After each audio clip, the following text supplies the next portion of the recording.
side.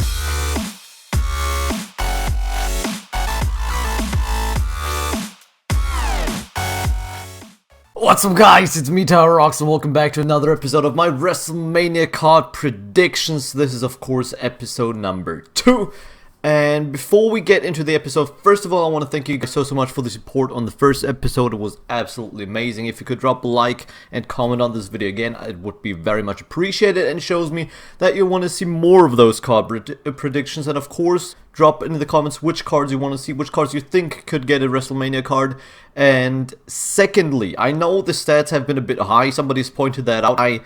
I knew that when I looked at the stats. For some reason I totally forgot and still went with the stats, because those are the stats they had when they came out of from the board fresh in season 1, and I think it's due to the levels and stuff, like the levels being higher in season 1.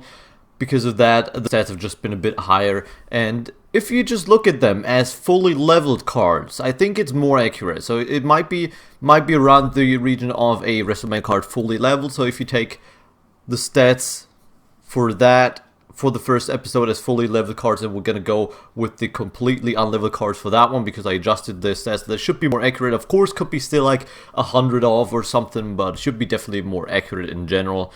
I think we're gonna have a better time predicting now. And also I have a special mention that didn't make it into this video because of the simple reason that this guy hasn't been around for long enough, and it's just down to the graphics and stuff, him not having decent enough pictures really on the internet to use for a card. And that is the Drifter, Elias Sampson. Somebody commented on the last video of me doing an Elias Sampson card, and I was like, you know what? I like the idea. Of course, even if he's most probably not going to get a WrestleMania card, but just, I mean, it was different. Just maybe if he got a big push and they would include a bit more NXT guys into the WrestleMania tier, he could have gotten a card, but it wasn't the most likely thing in the world. So it included him. I'm just going to run you through the stats.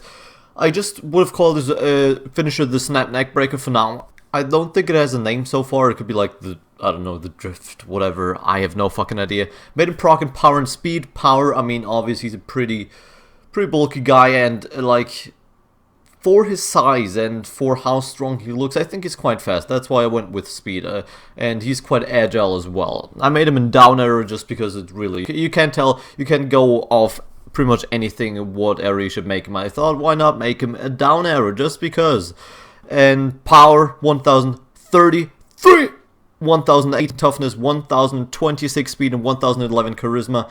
That would made him one of the very lower tier cards, just because he's so far, he's in NXT first of all, and second of all, he's not like one of the top guys in NXT either. So I thought, if anything, I would have made him one of the lower tier cards, and that's where he would have ranked in this system. And as you can read by the title, we got a Shield special pretty much, so you can pretty much guess 3 of the cards in this video. But we're gonna start off with a Diva this time, and it is gonna be the Divas champion, Charlotte. I don't like her very much. That doesn't change with that card though, but she has a rather decent card, and her card would have even been slightly better than Elias Sampson's card. She is of course an arrow. I made her finish the figure 8 leg lock for this episode. I thought, you know what?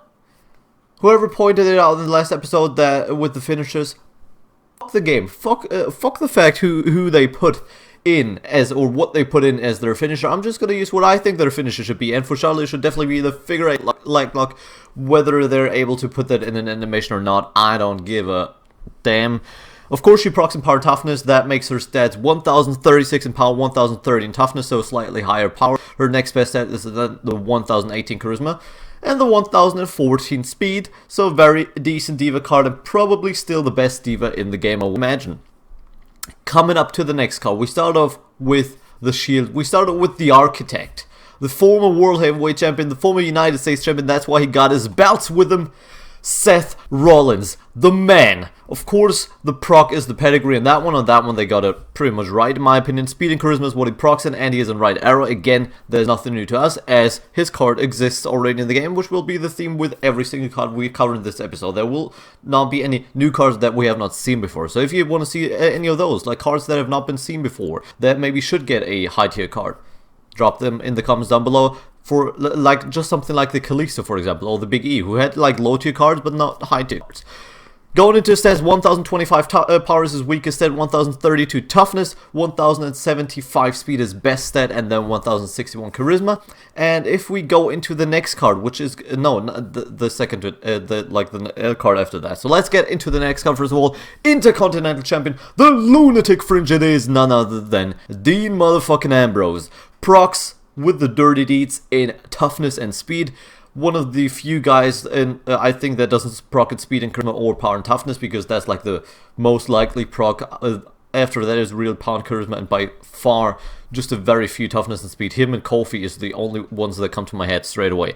Right Arrow, of course, 1021 power, so slightly worse than Seth Rollins. You could argue they should maybe have the same power, whatever, but I just made it like that because that's his worst stat on the card that he has so far as well. 1027 charisma, 1063 speed, and 1069 toughness, so he absolutely betters Seth Rollins on that one, but Seth Rollins beats him in 3 stats. That's because Seth Rollins is slightly high in terms of tier than Dean Ambrose. Dean Ambrose is like this high mid card in the WWE right now, and Seth Rollins, of course, in the main event. That's why I made Seth Rollins a bit better, and just the way I made the stats, he even beats him in 3 stats, even though power is very close. So if you just put a token in power, it will be fine.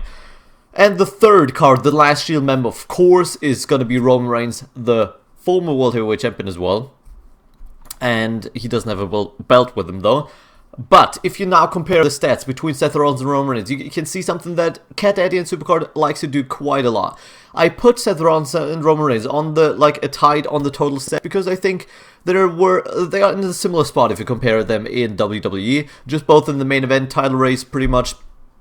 And they like to just swap the stats around. If you look at it, 1075 speed on Seth Rollins' highest stat on Roman Reigns is his power, 1075, 1061 toughness, second highest stat, just like Seth Rollins' charisma, and then for speed and toughness, speed and charisma the same, 1025 and 1032. That's something I saw Cat Daddy tends to do a lot, so I thought if they put them on the same level, if they make them tied, that's just something that is actually very likely to happen. So of course, he's an up arrow. I made his proc the speed. I'm actually not 100% what his proc really is. Might be the Superman punch or something. But I made it the spear for this time. I think it's fitting because it's a finisher. I mean, it's just his finisher. That's the way it is. And last but not least, we got Fight Owens Fight. We got Kevin Owens. I don't know if he's still #1 contender for the Intercontinental title. You might know by now because this will go up on Tuesday and Raw will be done by then. But he is of course a down arrow. He procs in the pop-up power bomb with power and toughness, of course. One of 3 power and toughness proccing cards in this episode. He has 1069 banter power. He has 1063 toughness, 1017 speed, and 1031 charisma. That makes him tied with Dean Ambrose. So Dean Ambrose and Kevin Owens are tied. And I didn't completely copy the stats on there. I changed up the speed and charisma, or like the 3rd and 4th stat on their cards. Roman Reigns and Seth Rollins are tied, and Charlotte, of course, down below. That's where I would rank them. As I said, there's of course going to be a few cards that are better than Seth Rollins and Roman Reigns. For example, Rocky, Stone Cold, stuff like that. You know how it works. You've seen the cards before, and you probably know how they are ranked roughly. But that's going to be it for this episode. As I said, drop a like if you've liked it. Comment down below with more cards you want to see for the next episode. Thank you guys so much for watching. Thank you guys so much for the amazing support. Of course, graphics all made by the man Mariotti again.